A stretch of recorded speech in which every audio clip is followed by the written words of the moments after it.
Hello प्यारे बच्चों, how are you. I hope आप सभी अच्छे होंगे। और चलिए हम डिस्कस करते हैं फिर आज का हमारा टॉपिक। और टॉपिक हमारा क्या है? Capacity of parallel plate capacitor with dielectric slab. हम ये पहले पढ़ चुके कि सपोज हमारे पास ये पैरेलल प्लेट कैपेसिटर है और ये जो प्लेट है पॉजिटिवली चार्ज है और ये प्लेट क्या है, नेगेटिवली चार्ज है। ओके, और दोनों प्लेट का जो सेपरेशन है वो सेपरेशन कितना है, d, और a क्या है, area of plate. Okay, a क्या है, area of each plate, d क्या है, सेपरेशन बिटवीन द प्लेट, ये है सेपरेशन बिटवीन द प्लेट। और अभी यहां ना वैक्यूम है, वैक्यूम है, तो जो इलेक्ट्रिक फील्ड इंटेंसिटी होगा वो सिर्फ कहां से कहां होगा, पॉजिटिव से नेगेटिव, इस तरीके से होगा। फील्ड सिर्फ इस तरीके से होगा। और इस वक्त जो कैपेसिटी है वो कितना है, C। ये लास्ट वीडियो में हमने बता रखा है आपको, इसका प्रूफ कर रखा है, आप वहां जाके देख सकते हैं। C किसके इक्वल है, A epsilon not by D। लेकिन ये तो तब की बात है जब यहां पे वैक्यूम है।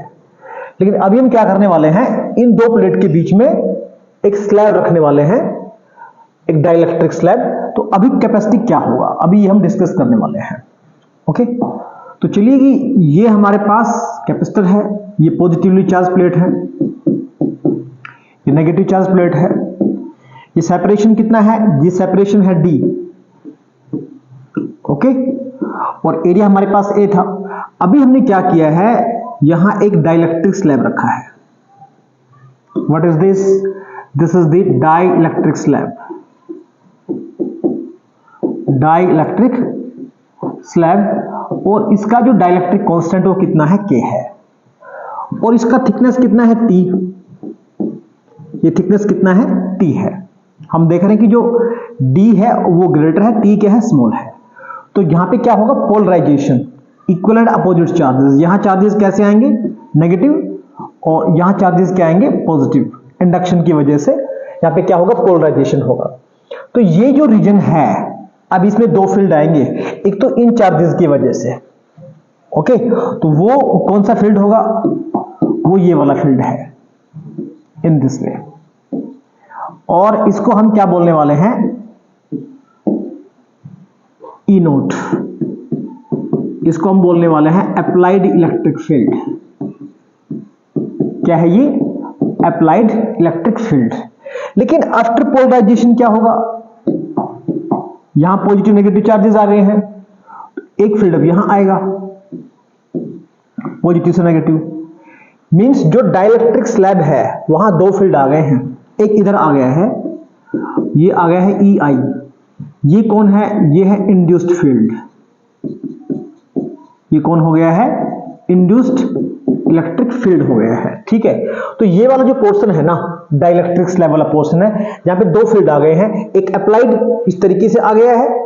अप्लाइड का डायरेक्शन कैसे है, तो अप्लाइड का डायरेक्शन आप देख रहे हैं कि पॉजिटिव से नेगेटिव, इस तरीके से ऐसे है। डायरेक्शन ये भी कहां से कहां होगा, पॉजिटिव से नेगेटिव होगा। लेकिन यहां इधर पॉजिटिव है, इधर नेगेटिव है, तो इंड्यूस्ड फील्ड इस तरीके से है, इस तरीके से है। तो इस रीजन में दो फील्ड आ गए हैं, एक अप्लाइड, एक क्या आ गया है, इंड्यूस्ड। तो नेट फील्ड कितना आएगा, और ये वाला फील्ड स्ट्रॉन्ग है।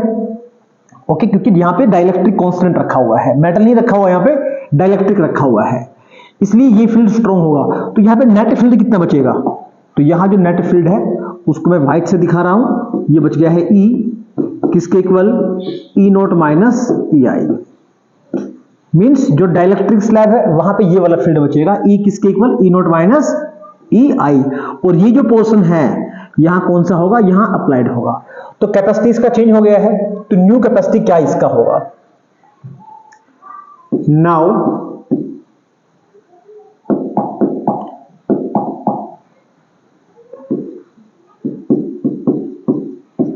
capacity after इंट्रोड्यूसिंग या प्लेसिंग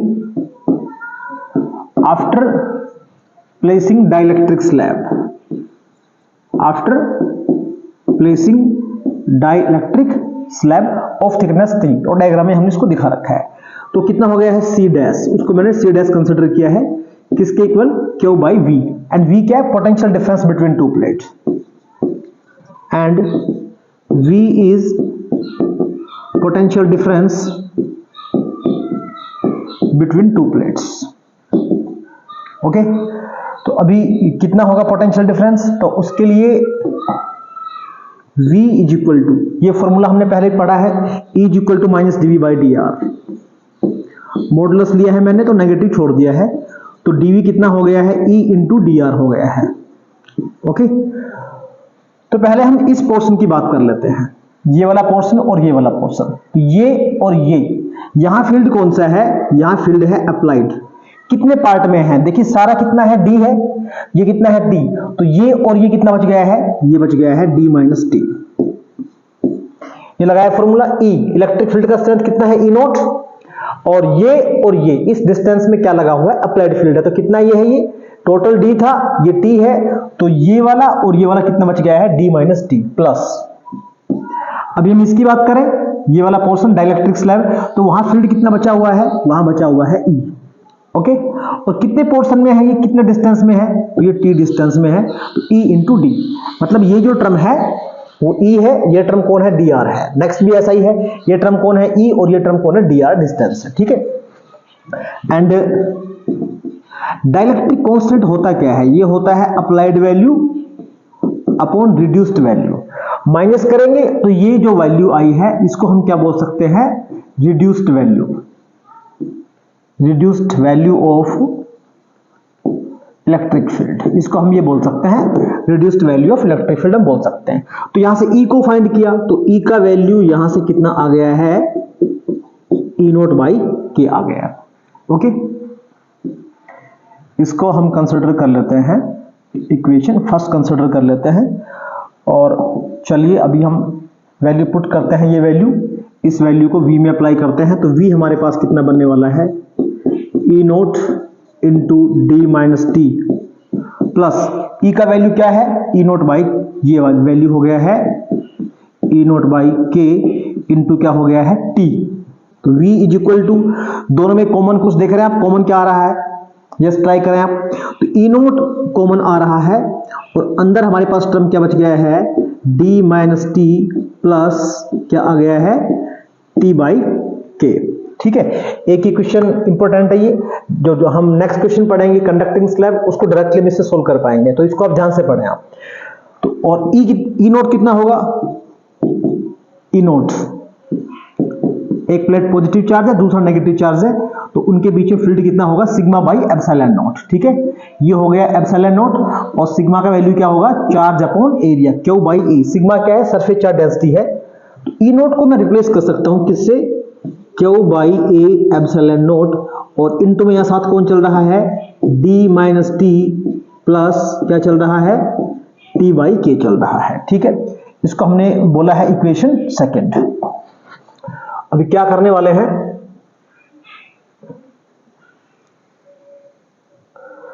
ये जो इक्वेशन सेकंड है इसको हम पुट करने वाले हैं कहां, इक्वेशन फर्स्ट में। Okay, using equation second in equation first, using equation second in equation first. तो इक्वेशन फर्स्ट देखिए क्या है, ये है सी डैश, किसके इक्वल है, ये q by v, c dash किसके इक्वल है, ये क्यू बाई वी। तो क्यू को हमने क्यू छोड़ दिया है, और जो वी का वैल्यू है वो हमने अप्लाई कर लेना है। वी का वैल्यू कितना आया है, Q by A epsilon not. Okay, तो यहां पे क्या हो गया है, क्यू ए एप्सिलॉन नॉट, ये टर्म कहां चला गया है, ऊपर, और यहां इसके साथ में कौन चल रहा था, D minus T plus T by के। एक बार आप पीछे देख सकते हैं कि क्यू के साथ कौन चल रहा है, D minus T plus T by के, और ये चल रहा है अपॉन में, तो ये वैल्यू कहां चला गया है, ऊपर चला गया है, ठीक है। तो यहां से ये टर्म क्या हो गया है, कैंसिल, तो सी डैश हमारे पास जो न्यू कैपेसिटी है वो कितना आ गया है, ए epsilon not D minus T plus T by के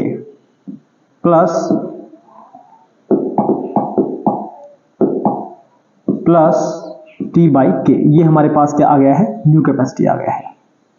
ओके, अब चलिए इसको ना हम रिलेट करते हैं पहले वाली कैपेसिटी से। तो पहले जो कैपेसिटी थी वो कितनी थी, पहले कैपेसिटी हम देख रहे हैं कितनी थी, C A epsilon naught by D. इसको इक्वेशन मैंने ए कंसिडर किया है, ठीक है। और अभी जो हमारे पास कैपेसिटी आई है, कंपेयर कर लेते हैं हम कि कौन सा कैपेसिटी हाई है, कौन सा कैपेसिटी क्या है, लो है, कंपेरिजन कर लेते हैं।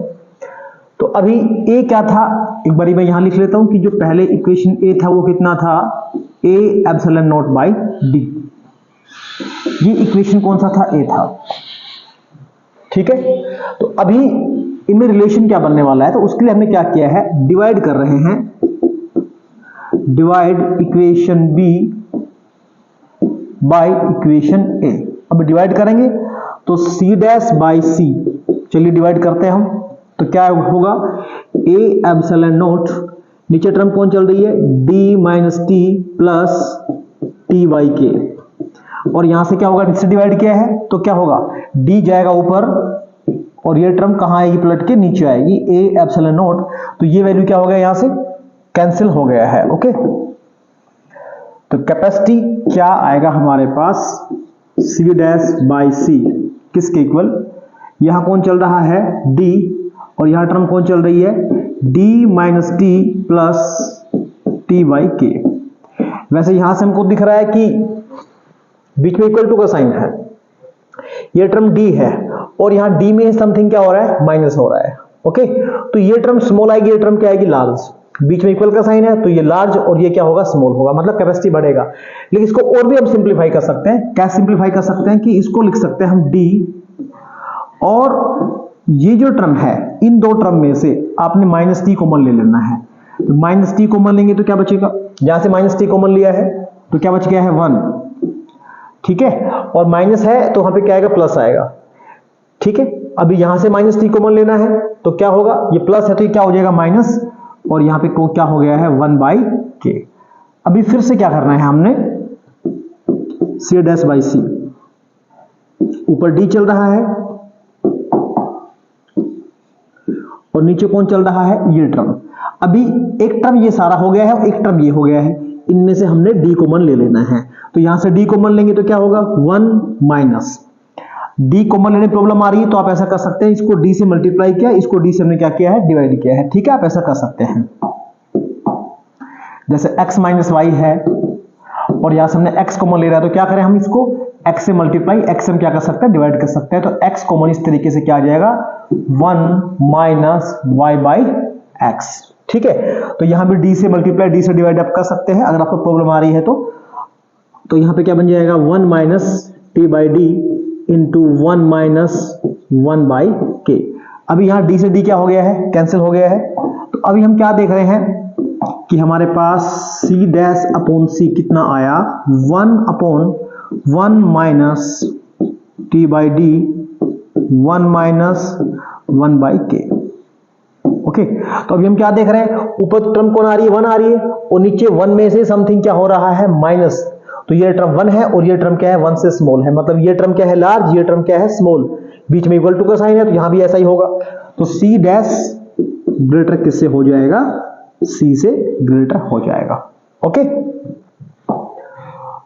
अभी न्यूमेरिकल जब आप सोल्व करें तो आप इसको भी आप ध्यान रख सकते हैं कि कितना थिकनेस दे रखा है, और अगर वैक्यूम है तो उसके लिए आपको ये फॉर्मूला आपको यूज करना होगा वैक्यूम के लिए, विदाउट इंट्रोड्यूसिंग स्लैब।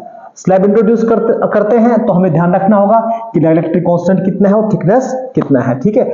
नेक्स्ट जो वीडियो आएगी उसमें हम डिस्कस करेंगे, इसी के ऊपर जो न्यूमेरिकल्स बनते हैं उनको हम सोल्व करेंगे। आपको वीडियो अच्छा लगा है, लाइक करें, चैनल को सब्सक्राइब करें। Thanks for watching.